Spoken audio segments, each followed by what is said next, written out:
this scam that's been going on against me since October 2020, not limited to October, since October 2020. This stuff been going on much further before, but the main component of it is October 2020 when Justine Taylor, the squatter, moved in. I've posted just yesterday a healing session I had with Justine Taylor. A question came up, why did you let her in? And then so the common narrative is Middle Eastern men come here and they use women as property. I think that's what they've been saying about me. And I like all the allegations about me to be made public.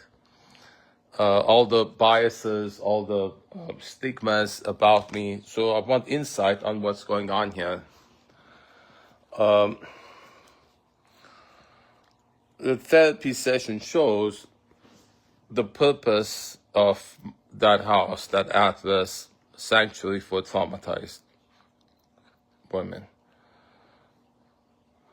And it's unedited. And I was going to, leave out some of the part that's less relevant. I think I'll post it here. And then so if people are saying it's invasion of privacy, I think the judge would give me some leeway because my rights have been violated by West Valley and Devonshire Police Department for 5 years. I think the judge would understand. All of the violations against me, false reports, false 911 calls, false APS reports, all the defamation, and the cops refusing to take those reports, dismissing all my reports of abuse. Kathy Carpenter, Anita and Albert paid her to be mom's caregiver. And she has restricted communication. She stopped communication because I was asking her to show the expenses. Anita's spending of mom's money. Mom keeps requesting it. Their insistence on special needs trust. So that's very, very important point. Why they're insisting. First, they want to dismiss my reports. They constantly are, based on mental illness, stigma, and bias. You're not credible because you're paranoid, because something wrong with you. All the effort Anita and Albert have put in, and the help of Tanya, all the horrible things they've said about me to destroy credibility, to prove incapacity, to get me arrested, to get me to hit the cops, I'll be in prison for 6 months. That was Anita's intention, because I'm the beneficiary of mom's life savings with 2 properties, and she's beneficiary after me. Mom's constant request that Anita remove her name from mom's account. Anita refuses because she says Anahi doesn't have capacity, that Anita got removed illegally, violating the terms of the trust. So she says all the things she enforces, because she says the trust has to be honored. Mom's wishes need to be honored. Mom wrote on the trust, it's there in the handwriting, no decision should be made without my consent, Anita. And you took her to a psychiatrist, got that evaluation. You used false APS reports with the intention of getting guardianship. right? They are false, and it is your intention. The APS reports are false. They are things you've created yourself, you've framed, withholding financial manager, refusing to help with the house, with the reporting the car stolen, all of your accusations, all of your framed reports to police, to APS, your intention to get guardianship over mom so that you put her in Silverado, she can't leave. And when I'm trying to get her for medication, you're saying forced medication. When I'm trying to get her to move, you say forced moving. You have her in Silverado without the permission to leave, and you're saying I'm forcing her to leave and get medication so she won't need to call 911 and about the neighbors and yell, right? Those you want to perpetuate those problems because it's to your benefit. It makes you get control of her life savings. That's how you exploit every situation for that benefit. Okay, Anita? So accountability is needed, and that's why I make this stuff public. So you complain about, you call what I'm doing here cyberbullying. I need to make public these videos that some may consider have private information. The judge would understand why.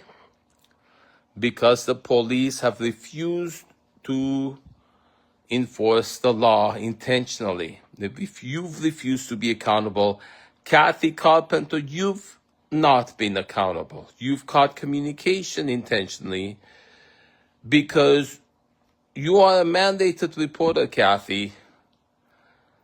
I've reported to you the abuses of Anita and Albert. You've dismissed them.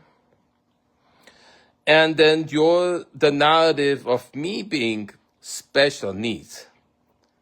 If I'm special needs, then you're in violation because mandated reporter means you have to report. I'm reporting abuse I'm getting and you're dismissing my reports.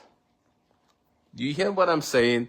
Even if someone is special needs, if they have some mental disorder, does that mean you should dismiss their reports? You're a mandated reporter because those who have special needs, they can't speak up for themselves. It's against the law that you see them being abused and you don't report it. And when I've been reporting to Kaiser and other therapists, social workers, they don't want to hear about the abusers because it involves police corruption. And I say, you have to report. You're mandated reporter. You know what they say? We don't have to. The mandated reporter law doesn't apply because you're not special needs. It only applies when there's mental disorder to the level that the person can't speak up for themselves. I'm speaking up for myself. If you claiming what I'm saying is paranoia, then it's special needs. It needs to be looked at, and I have the video because you're saying it's paranoia, so you can see with your eyes what's going on. That's the trauma response to gaslighting. And that's what has been happening the last 5 years, especially with the police, Anita, with the squatter. So you're crazy, you're paranoid. That's why your reports are not credible. That's why I post them so you can see for yourself. The judge would understand. The population would understand unless you're one of those that have those stigmas against Middle Eastern men or people that are different. People talk there a lot. I do hear a lot. They say, you don't like our laws, go back to Iran, right? I'll post everything.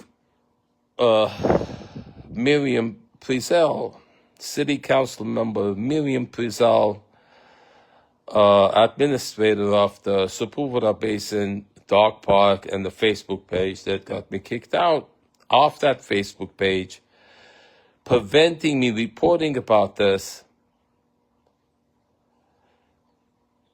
dismissing my reports, and then reporting that I'm destroying park property when I'm posting it on the banners on the benches.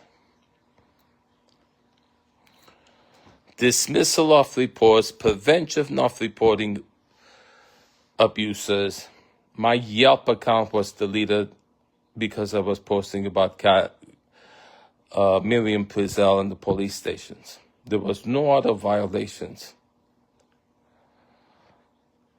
I posted without a link, without a picture, purely what's going on.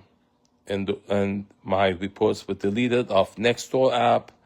My Yelp account was deleted, which was precious to me. A 5-year elite Yelp reviewer. Because it's a systematic cover-up. It's like that movie Border Town with Jennifer Lopez and Antonio Banderas. There are taboo topics that are automatically shut down, banned.